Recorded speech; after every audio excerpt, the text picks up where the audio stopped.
थोड़ा सा मैं पार्ट 2 के बारे में जानती हूँ। पार्ट 1 में मुझे कुछ भी याद नहीं है, या पार्ट 1 में क्या क्या हुआ था मुझे कुछ उतना ठीक से तरीके से पता भी नहीं है। लेकिन पार्ट 2 की शुरुआत हुई थी, अरविंद जी हमारे टाकली में आए हुए थे, रंजीत सर ने उनका क्लास लगाया था स्पेशली हमारे टीम के लिए, और तब से जो हमारे रिलेशन बने हैं। और तब से मैं जानती हूँ, आरसीएम को समझने की कोशिश भी मैंने तभी से की थी। और देखती हूँ कि उस वक्त आरसीएम मेरे समझ में इतने जल्दी नहीं आया था जैसे रंजीत सर ने बताया। तो परिचय से शुरुआत करती हूँ। मेरा नाम सीमा संजय चावड़े, मैं नागपुर से बिलोंग करती हूँ। आप सभी के साथ में इस आरसीएम को सीखने की कोशिश कर रही हूँ। और जितना मैं सीखती हूँ, एक काम मेरा रहता है कि मैं जो भी सीखूं मैं अपने टीम को सिखा सकूं। मतलब सीखना और सिखाना, ये दो ही काम मुझे दिखते हैं आरसीएम में। और शुरुआत जब हुई थी तब उतना अच्छे से मुझे इस बारे में नॉलेज नहीं था, या मुझे पता नहीं था कि भाई आरसीएम क्या क्या कर सकता है हमारे जीवन में। लेकिन कहते हैं ना कि एक डिसीजन हमारे जीवन को यू टर्न दे सकता है। हमारे जीवन का कोई ऐसा डिसीजन जो हम ले और उसके बाद में हमारा लाइफ ही पूरा चेंज हो जाए, ऐसा ही एक डिसीजन हमारे जीवन में आया जिसका नाम है आरसीएम। शादी के बाद में जस्ट सर ने, मुझे लगता है याद नहीं है अच्छे से, लेकिन 2008 की मेरी शादी है। और 2011 के बाद में सर ने इसमें साइन किया था। और शुरुआत ऐसी ही रही थोड़ा। सर को भी इतना अच्छे से नहीं पता था इस इंडस्ट्री के बारे में, क्योंकि ये इंडस्ट्री हमारे लिए एकदम नई थी, न्यू। कभी नहीं देखा था, ना सोचा था, ना कभी समझा था इस चीज को। लेकिन जब आरसीएम हमारे जीवन में आया, बस हमें इतना पता था कि प्रोडक्ट अच्छे है और हमें इसको यूज करना है। बाकी इसके आगे क्या होगा ये अभी नहीं पता था। लेकिन जब प्रोडक्ट यूज करना शुरू किए तो मुझे प्रोडक्ट अच्छे लगे, मैंने Recording कंटिन्यू in किया। progress. और कंटिन्यू करते करते जब इसके डीप में गए ना, आरसीएम को समझने के लिए इसकी गहराई में जाना बहुत जरूरी होता है। और जब हम गहराई में जाते हैं तो पता चलता है कि ये तो प्रोडक्ट का कोई मामला ही नहीं है। ये तो प्रोडक्ट जस्ट हमें दिखाने के लिए या समझने के लिए है। लेकिन इसके पीछे तो बहुत बड़ा मिशन छुपा हुआ है, बहुत बड़ी सोच छुपी हुई है। कहीं ना कहीं देश को आगे ले जाने के लिए, देश को सोने की चिड़िया बनाने के लिए, कहीं ना कहीं हमारे भाग्य विधाता बीसी सर, टीसी सर लगे हुए हैं। तो एक बार जोरदार ताली बजा दीजिए हमारे फाउंडर टीसी सर के लिए, हमारे गुरुदेव के लिए, बीसी सर के लिए। और स्पेशली थैंक्स मैं कहूंगी रंजीत सर को, जिन्होंने इस आरसीएम को हमारे जीवन में लाया। और ना सिर्फ लाया, तो हमेशा मैंने देखा है शुरुआत से ही, हमेशा एक बच्चे की तरह ही हम हमें इन्होंने पाला है। जहां हम गलत हुए वहां पे उन्होंने हमें डांट भी लगाई। साथ में ऐसा लगा कि जैसे माँ बाप एक रोल होता है, एक लेवल तक रोल होता है कि माँ बाप हमें हर समय डांटते रहते हैं या रास्ता दिखाते हैं। लेकिन दूसरे माँ बाप मुझे यहाँ पे मिले, जो आरसीएम में जितने भी मेरे एलओएस है, जितने भी मेरे गुरुदेव हैं, सभी को मैं दिल से धन्यवाद करती हूँ। क्योंकि मैंने देखा है आरसीएम में कि जब भी आप अगर गलत करने जाए या गलत हो, तो हमारे गुरुदेव जितने भी हो, हमारे जिसको भी आप मानते हैं, वो आपके ऊपर पूरा ध्यान रखते हैं, आपको समझाते हैं। और बस हमारी एक थिंकिंग होनी चाहिए कि बस हमें गुरु की बात को मानना भी है और उसको इम्प्लीमेंट भी करना है। तो हमने कुछ ज्यादा कुछ अलग किया ऐसा नहीं है, आपके जैसा ही मैंने भी वही किया जो आप लोग करते हैं, कि हमेशा इनकी बातों को माना है, हमेशा इनको रिस्पेक्ट दिया है। और मैं बता नहीं सकती शब्दों में, मेरे पास कोई ऐसे शब्द नहीं है कि मैं रंजीत सर की तारीफ कर लूं या डी कुमार सर की तारीफ कर लूं। बहुत मतलब मेरे पास शब्द ही नहीं है। इतनी ज्यादा इनकी मेरे ऊपर कृपा है। शुरुआत से ही मैंने देखा है कि जब भी संजय सर का थोड़ा सा एक अलग किस्म का उनका बिहेव था या अलग किस्म का उनका नेचर था, वो किसी की जल्दी सुनते नहीं थे। लेकिन आरसीएम को मैं फिर भी धन्यवाद देती हूँ कि इनको इतना चेंज करने के पीछे आरसीएम का कहीं ना कहीं रोल है। क्योंकि उनकी जो जॉब थी या उनका जो नेचर था, वो इस तरीके का था कि वो जो होटल इंडस्ट्री में काम करते थे सर, मैनेजर के पोस्ट पे थे, वहां पे सारा कुछ उनके हाथ में था।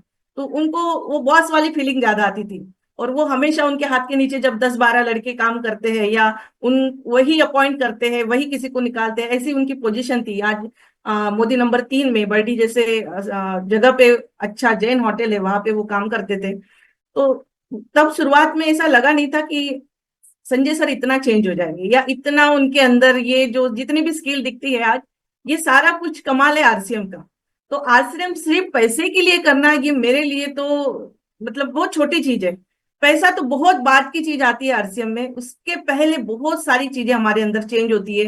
हमारे संस्कारों में चेंज होते हैं, हमारे बिहेव में चेंज होता है। हम लोग जिस तरीके से, पहले हमारी सोच बहुत छोटी रहती है, हम सोच भी नहीं पाते कि ये हमारी सोच कैसी होती है कि हमारा परिवार अच्छा हो, बच्चे अच्छे हो, स्कूल में चले जाए, एक छोटा सा घर हो जाए, जैसे तैसे, इतनी छोटी सोच होती है। मेरी भी वैसी ही सोच थी। लेकिन जैसे ही मैं आरसीएम में आई और जैसे ही आरसीएम के संस्कारों में आई, मुझे धीरे धीरे धीरे धीरे जो सोच में जो फर्क पड़ा है, आज जो मेरी सोच है, आज मैं अपने लिए कभी नहीं सोचती हूँ। मुझे याद है रंजीत सर ने मुझे एक बार कहा था कि सीमा मैडम, आपको महिलाओं के लिए काम करना है।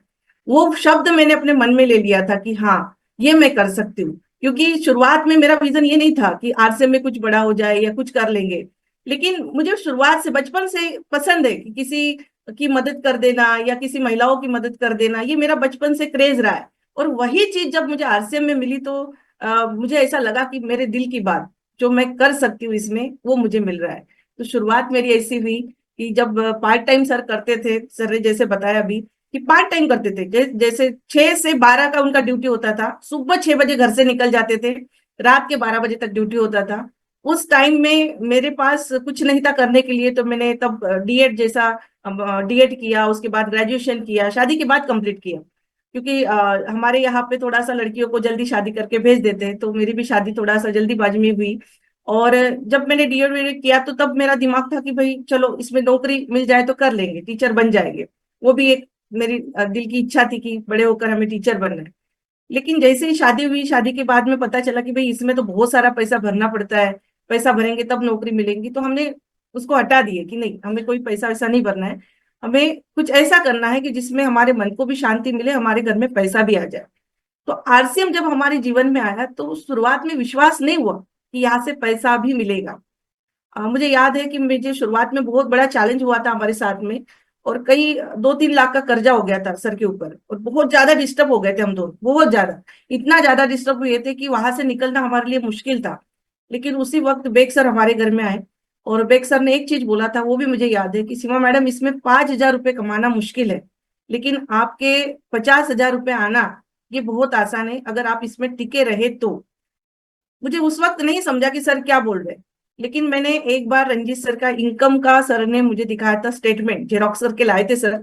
अक्सर सर घर में आते थे तो कुछ ना कुछ ऐसी चीज बोल के जाते थे कि मेरे दिमाग में फिट हो जाती थी।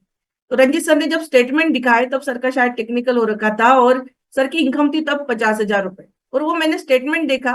स्टेटमेंट देखने के बाद मुझे विश्वास हुआ कि जब सर को आ सकते हैं तो हमें भी आ सकते हैं।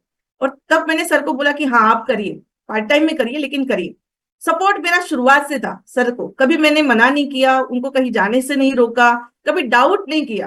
नहीं तो बहुत सारी महिलाओं का ये प्रॉब्लम होता है कि कहाँ गए, कितने बजे आ रहे, ये मेरा प्रॉब्लम नहीं था। मैंने शुरुआत से ही, क्योंकि हमारा रिलेशन ऐसा बना हुआ है, शुरुआत से ही हमने कुछ नियम बना रखे हैं कि भाई एक दूसरे पे विश्वास करेंगे, चाहे कुछ भी हो जाए, कोई कुछ भी बोल दे, हमें विश्वास करना है एक दूसरे पे। तो मैंने कभी डाउट नहीं किया, कभी सर को रोका नहीं कि आप कितने बजे आ रहे हो, कहाँ जा रहे हो, कभी नहीं टोका। उसका नतीजा ये रहा कि सर ने पार्ट टाइम में ही रॉयल्टी किया था। मुझे अच्छे से याद है, सर ने पार्ट टाइम नौकरी करते करते ही रॉयल्टी किया था। और रॉयल्टी की इनकम हमारे घर में आ रही थी, साथ में होटल का जो काम था उनका वो भी शुरू था, मतलब डबल इनकम हमारे घर में आ रही थी। बहुत अच्छे से हम लोग सेट हो चुके थे। चाहते तो उसी को कंटिन्यू कर सकते थे, लेकिन फिर मुझे याद है, सर ने जैसे बोला, रंजीत सर ने, कि सीमा मैडम, अब सर को नौकरी छोड़ने की जरूरत है। अगर वो ये नौकरी छोड़कर आरसीएम करेंगे ना, तो आप बहुत जल्दी बहुत ऊंचाई पे जा सकते हो, और ये जो इनकम आप कमा रहे हो, आज जो आपके घर में इनकम आ रही है, इसके डबल इनकम हो सकती है।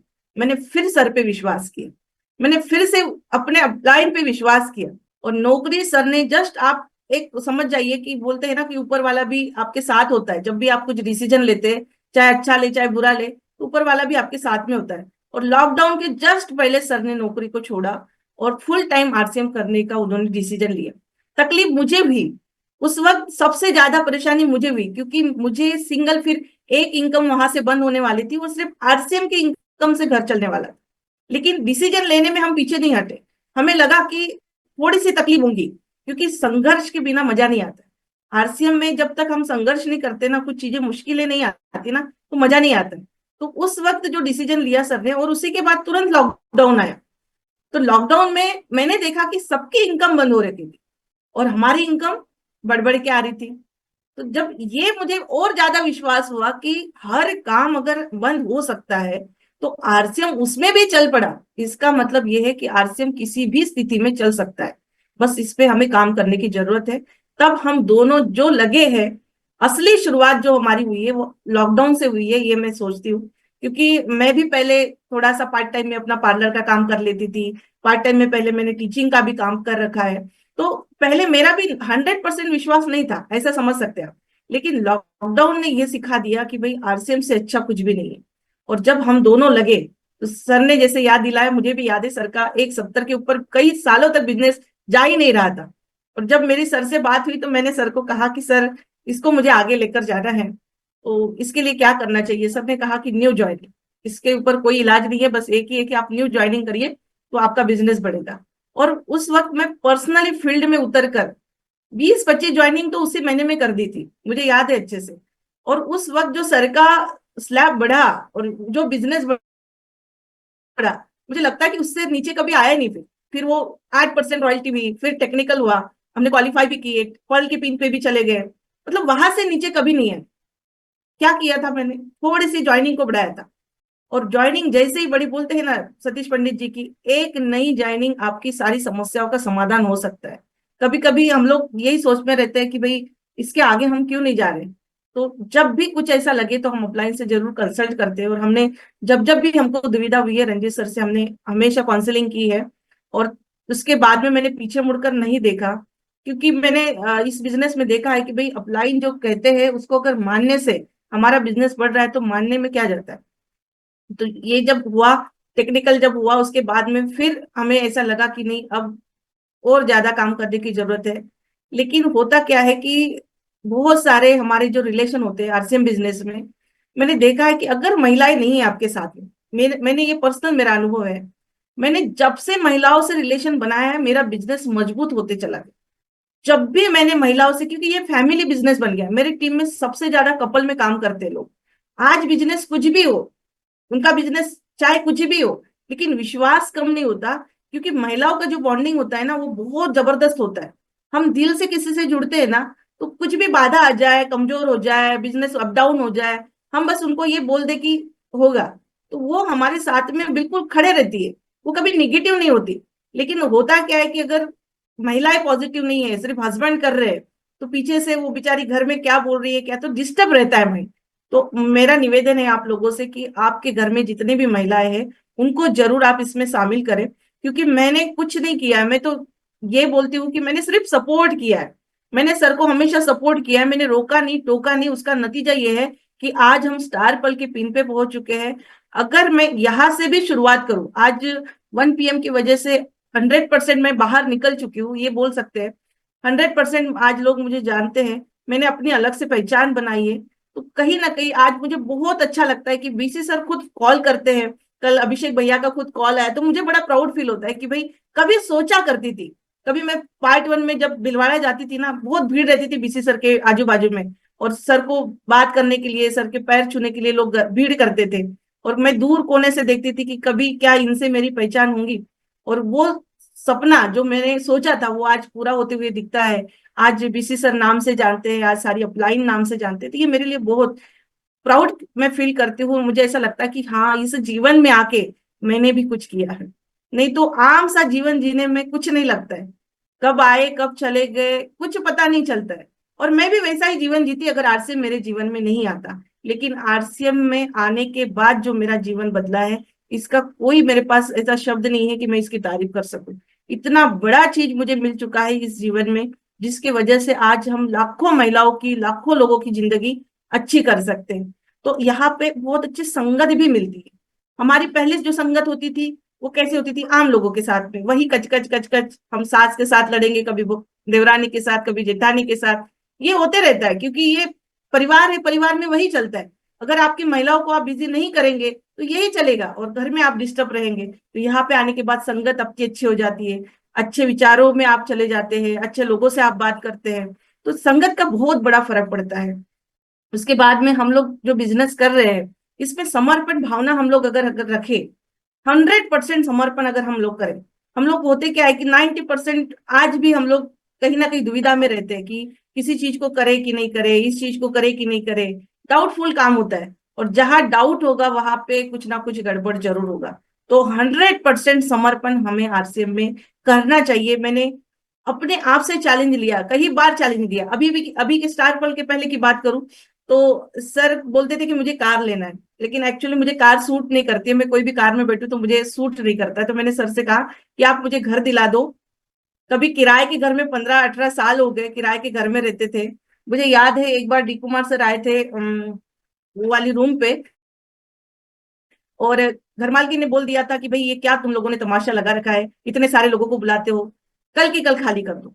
बुरा बहुत लगा था, कई बार बुरा लगता है, क्योंकि ऐसे जगह पे आपको कुछ बोल दिया जाए, आप अच्छा काम कर रहे हो और कोई आप पे ऐसा डाउट कर ले तो वो बहुत बुरा लगता है। तो मैंने सर से कहा था कि आप मुझे बस मेरा घर दिला दो, बाकी का मैं बाद में देख लेंगे। तो ये आरसीएम नहीं होता ना तो ये सोच भी नहीं हो पाती, क्योंकि रंजीत सर ने देखा है हमारा बैकग्राउंड क्या है। हम बहुत ज्यादा मतलब सर का जो बैकग्राउंड है ना, मैं अपने घर की तो बहुत अच्छी हूँ। मतलब मेरे पिताजी रेलवे में रहे, नाना जी डब्ल्यूसीएल में रहे, मैं अपने घर से बहुत अच्छी हूँ। लेकिन मेरा रिश्ता जहाँ पे हुआ है वहां पे आज भी थोड़ा सिचुएशन डाउन है, कोई सरकारी नौकरी नहीं, या फिर ऐसी स्थिति नहीं थी कि जहां से मैं इतना बड़ा सोच पाऊँ। तो ये जो सोच बनी, ये जो सपना बना, ये आरसीएम से बना।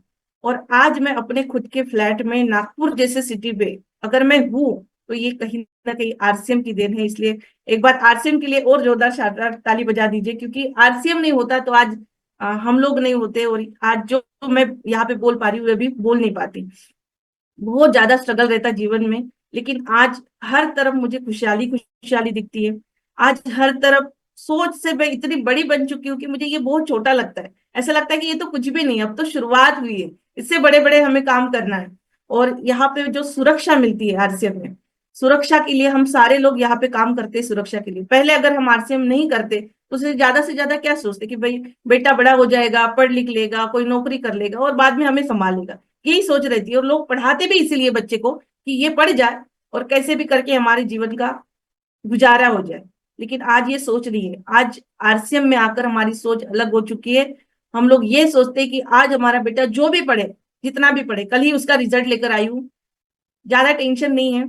अभी 10th में गया है, उसको ये बोला गया है कि आप बस इसको पास करने के लिए पढ़ो, ज्यादा टेंशन लेके पढ़ने की जरूरत नहीं है।